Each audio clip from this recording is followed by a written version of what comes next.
Meron nga pala nagbigay sa amin na saging na sabay. Yung kalahati hinog na, yung kalahati hindi pa. Siyempre sa almusal, masarap talaga yung may pritong saging. Kasama nga nung bangus na binili ni Mother, hetong dalawang isda na to. Prituhin ko na nga lang daw para sa almusal. Tapos pinartneran pa nga natin ng pritong talong. So hi mga chiko, welcome back again to my mini vlog. Dahil magluluto pa lang tayo, syempre magkakape muna. Bumili nga din pala si Mother netong kamatis. Hindi ko alam kung anong pangalan ng dalawang isda na to, pero sabi ni Mother prituhin ko daw. Anyway, nalinisan ko na nga din pala itong mga isda, itong bangus at saka yung dalawang pirasong isda na hindi ko alam yung pangalan.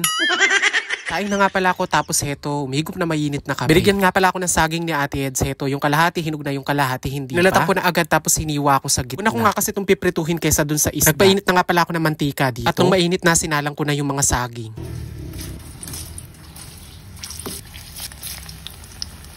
Ang sinain ko, kumukulo na, kaya hininaan ko na yung apoy. Bilis lang din naman lutuin itong mga saging, kaya naman, ay ano, luto na, hinango ko na din. Talaga masarap yung saging sa almusal. Bali yung mga isda nga pala, nilagay ko na sa plato, tapos nilagyan ko na din ng asin dahil piprituhin na natin sila. Nang maluto yung kabilang side, syempre babaligtarin mo.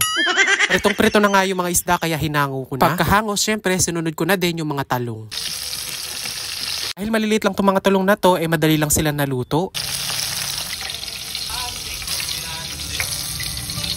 Para sa sausawan, ginisang bagoong lang tapos pinigaan ko ng kalamansi. O diba, ang bilis, may almusal na tayo. Tara po at kumain.